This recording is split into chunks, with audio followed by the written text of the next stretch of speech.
down the riots. See? What did I tell you? The press! 24 hours. Okay, so let me get this straight. If we don't find the attacker, they're going to invade the Earth. Although, really, they're just going to invade New Jersey and Brooklyn, I guess. So we've got 24 hours to save New Jersey. The box, though, it says we're gonna be on a course to save the galaxy. They're not exactly threatening the galaxy here.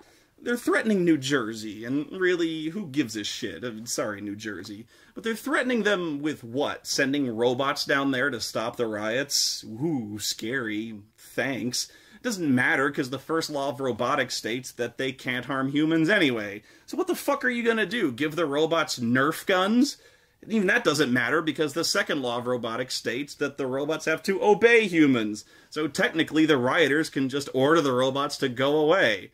And then the spacers can order the robots to go back in there. And then you'd have this really fucking hilarious scene where you'd have both sides just yelling at a really confused mob of robots who spend the entire time just looking back and forth between them for hours. Please return to your homes. A curfew is in effect. Return to your home immediately. When do you make the rules, robot?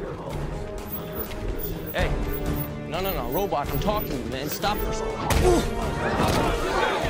Space Ace is 100% sure the attacker's someone from Earth because we are as amoeba to them, and spacers have evolved beyond crime. Among spacers, there is no crime. You all say that. I'm getting tired of that. What makes you spacers so virtuous and pure?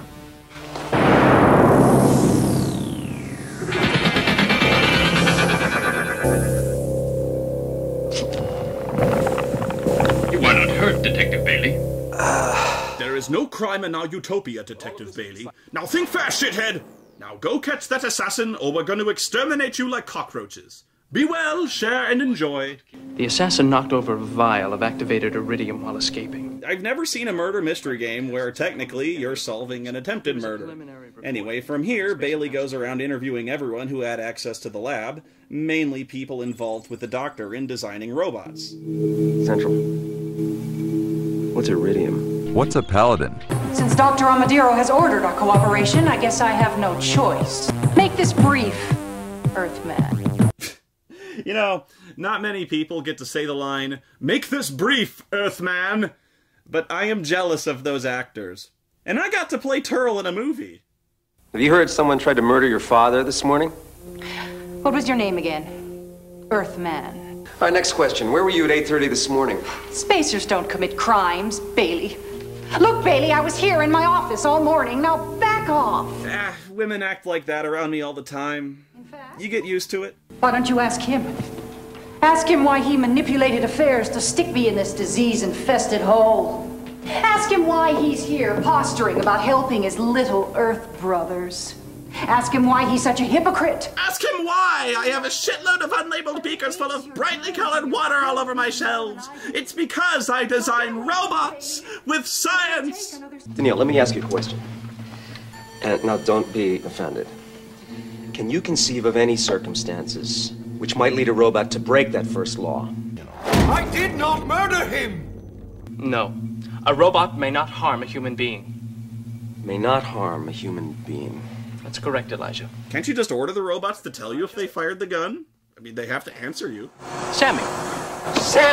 Sammy's got a vacuum attachment hooked up to his ass. You know, it's actually a very common feature, but the Series 4000 Mechanoid included a lot more accessories. Oh yes, I can plug a number of add-ons into my groinal socket, allowing me to perform virtually any household task imaginable.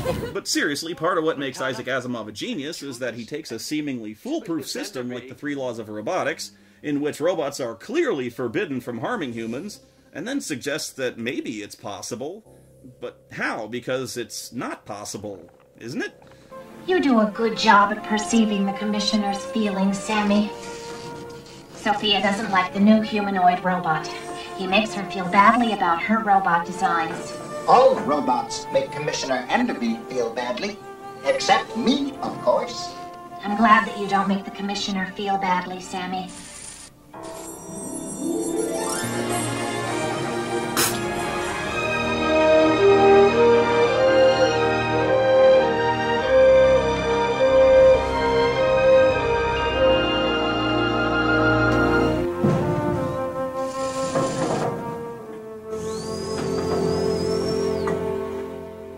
last, it's time for the big Agatha Christie-style reveal, because someone in this room is the attempted murderer, and Bailey's figured out how a robot might have gotten around the first law.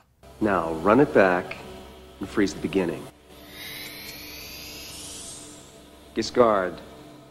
Run it further back. These continued Earth riots are an unforeseen event. Giscard and I are concerned about possible harm to humans. How should we proceed? Fastov sent a robot of himself. Exactly. Bailey, your ramblings lead nowhere. You uncover the robot Fastov, but it doesn't change anything. There's only a few minutes left. You have no culprit. What? Is this guy serious? Fuck you! Proves nothing. Prove my big fat cock! This guy's one of the final 5! I just blew this case wide open, you trigger-happy dickwad! The culprit, Bailey. You should be able to name the suspect, spell out the motive, and describe the opportunity before time expires. And from there, it's up to you to solve the mystery. The game turns out differently every time you play it, and if you're wondering how that's even possible, considering, it's on a tape, that's why the game comes with all these cards. Every once in a while in the video, Bailey finds a clue and the video tells you to pause, telling you to pick a card and choose a side. So by the end of the game, you've got a different set of cards which lead to a different outcome. The video just lays the foundation for the mystery, and the cards fill in the blanks. What's cool about it is that the game is really accessible to anybody because it comes in 4 difficulties. The beginner difficulty is great for kids because it basically flat out tells you who didn't do it every time you pick a card, and the expert difficulty is obviously supposed to make you think about timing and the 3 laws of robotics and the character's motives. It's really cool. This game kicks ass, and I'm not even being ironic here. I mean, okay, the special effects look like something PBS would wipe its ass with, but the acting and writing are so strong here, I think it actually could have worked as a pilot episode to a TV series. And the laws of robotics are so interesting and cool, they're a great introduction to science fiction and Asimov's novels. There's not many games out there that both kids and parents can enjoy equally, but this is one of them. Although I do have to say, how sad is it that I managed to build a robot that looks better than the ones in this movie? I even managed to code Burton with the 3 laws of robotics. Although I did tinker with the first law so that I can order him to zap other people. He just can't physically harm me. I mean, it's only in self-defense. You got Final Fantasy characters kicking down my door all the damn time. Besides, laws are made to be broken.